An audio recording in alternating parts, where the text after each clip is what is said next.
വയനാട്ടിലെ പുനർനിർമ്മാണത്തിനായുള്ള സാലറി ചലഞ്ചിൽ സമ്മതപത്രം നൽകുന്നതിനുള്ള സമയപരിധി നീട്ടി. പ്രതിപക്ഷ സംഘടനകളുടെ എതിർപ്പിനിടയിലാണ് തീരുമാനം. സെപ്റ്റംബറിലെ ശമ്പളത്തിൽ നിന്ന് സംഭാവന നൽകാമെന്ന് ധനവകുപ്പ് ഉത്തരവിറക്കിയിട്ടുണ്ട്. അതിന്റെ പകർപ്പ് റിപ്പോർട്ടർ ലഭിച്ചു. അശ്വിൻ ഡിയാഗോ ചേരുന്നു. അശ്വിൻ, എന്നുവരെയാണ് ഇതിപ്പോൾ നീട്ടിയിരിക്കുന്നത്? എന്താണ് വിശദാംശങ്ങൾ? വയനാട് ദുരന്തത്തിന്റെ പുനരധിവാസവുമായി ബന്ധപ്പെട്ട സാലറി ചലഞ്ചിൽ പങ്കെടുക്കാനുള്ള സമ്മതപത്രം നൽകുന്നതിനുള്ള സമയപരിധിയാണ് ഇപ്പോൾ നീട്ടിയിരിക്കുന്നത്. സെപ്റ്റംബർ മാസത്തെ ശമ്പളത്തിൽ നിന്ന് കുറവ് ചെയ്ത് സംഭാവന നൽകുന്നതിന് ധനവകുപ്പ് ഇപ്പോൾ പുറത്തിറക്കിയിരിക്കുന്ന ഉത്തരവ് അനുമതി നൽകുന്നു. ഓഗസ്റ്റ് മാസത്തെ ശമ്പളത്തിൽ നിന്ന് കുറവ് ചെയ്യാനായിരുന്നു നേരത്തെ ഇറക്കിയ ഉത്തരവിൽ പറഞ്ഞിരുന്നത്.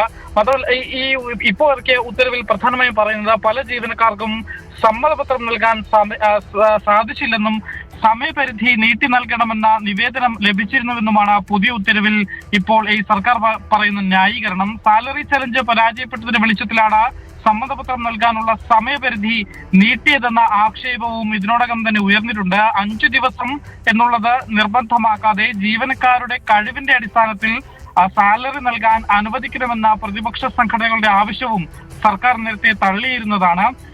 ഈ ജീവനക്കാരിൽ പകുതിയിൽ താഴെ പേര് മാത്രമാണ് സാലറി ചലഞ്ചിൽ പങ്കെടുത്തത് എന്നുള്ളൊരു വിവരം നേരത്തെ പുറത്തു വന്നിരുന്നു.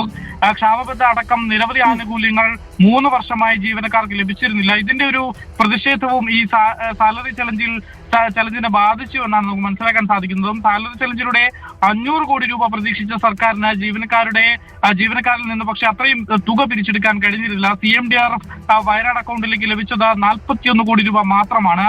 5 ദിവസത്തെ ലീവ് സറണ്ടറും PF-ഉം ഉൾപ്പെടെയുള്ള തുകയും ചേർത്താണ് ഈ 41 കോടി 20 ലക്ഷം രൂപ എന്നുള്ളതാണ് അതിന്റെ ഒരു പ്രധാനപ്പെട്ട കാര്യം. പ്രതീക്ഷിച്ച തുക കിട്ടാതെ വന്നതോടെയാണ് സർക്കാർ സാലറി ചലഞ്ച് നീട്ടാനുള്ള സമയം ഇപ്പോൾ ദീർഘിപ്പിച്ചിരിക്കുന്നത് എന്നുള്ളതാണ് വിവരം. വിനിത. ശരി, അശ്വിൻ ഡിയാഗോയാണ് വിവരങ്ങൾ നൽകിയത്.